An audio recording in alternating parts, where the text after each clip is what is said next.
Okay, are we recording? I think so. Yo, yo, yo, yo, yo. What's happening? This is basically Christmas, late Christmas afternoon, Christmas evening.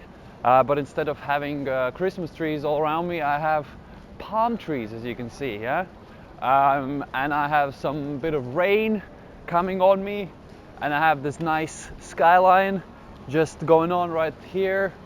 So basically, I'm definitely not in a place where Christmas is celebrated through snow and Santa Claus is coming through the chimneys, but instead I'm in Singapore, the Geneva of Asia. A very nice place, exotic, hot, warm, and certainly I'm very fortunate to be here at this point of time.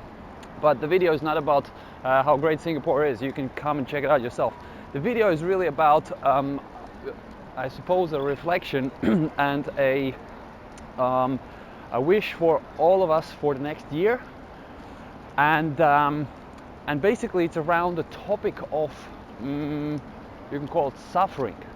Let me just clean a little bit of that water away from the camera. So the topic is suffering and struggle. And this is not really the sort of, I guess, wording or concept that you would use when thinking about the next year, the bright future, the plans and objectives and goals for life, you know. But ironically, if you really think about suffering kind of deeply and try to look for a meaning in there, then it really gives base for a lot of good things and positivity that we experience in life. And so that's what, you know, I just wanted to share and kind of bring us into this concept, into this mind state for next year. And so what I'm saying is that basically, you know, I guess everybody in our lives, we have suffered or experienced some level of suffering, some level of struggle. It can be, you know, extreme suffering like some major physical or mental disease or illnesses or loss of loved ones or, you know, terrible things like that, war, extreme kind of social challenges, all the way up to more mundane and sort of normal suffering that we all go through as children, as parents, and in all sorts of other positions as we just kind of juggle the balls of life, so to speak. And the point is that many people, from all of us that go through suffering, because that's just part of life, really most people don't really assign a level of meaning or deeper thinking to the suffer that they've gone through.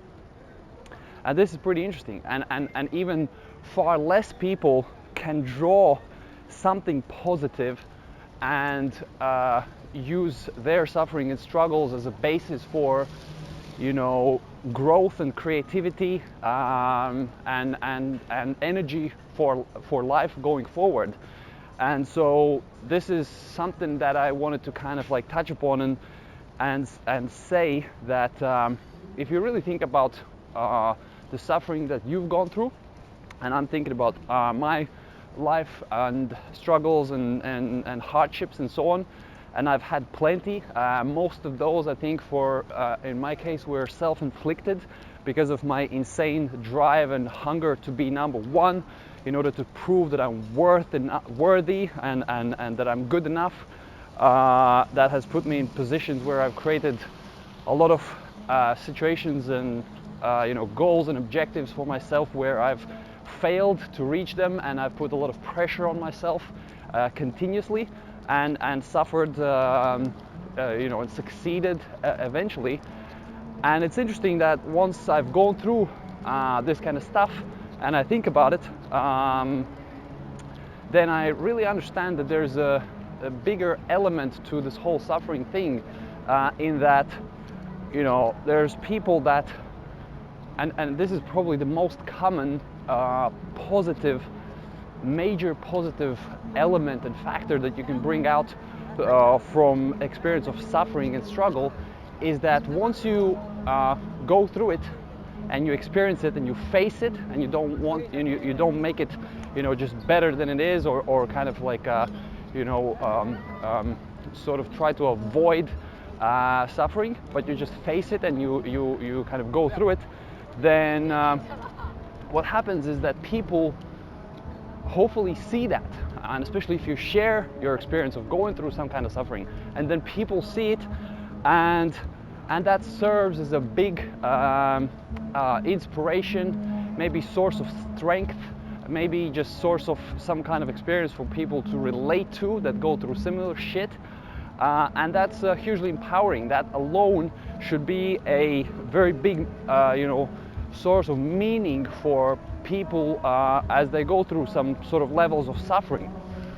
So I know this is quite deep shit, but I was just reading this book for the last few days. Don't remember the author, sorry. And I think the name of the book was Man's Search for Meaning or something. Basically, it was about a psychotherapist that survived through the Auschwitz, death camps at the end of the Second World War. And so he was talking about this suffering stuff, right? And it's hugely powerful. So just as I kind of end this year, and the Christmas time is around, I welcome you all who are checking out this video to reflect on your sufferings and struggles in your life, and understand that that is not without a meaning, and that meaning is not necessarily only to kind of give you strength to go further, but also for you to draw on this and provide inspiration, strength, and energy, and meaning and support for other people. So I guess this is what I want to leave you with. I hope you got my drift, you know what I'm saying? But it's all good, it's all positive, especially if you check out this nice skyline, right? It's all good. So I will see you on the other side of the new year, which is in 2017, early January, from another hot location.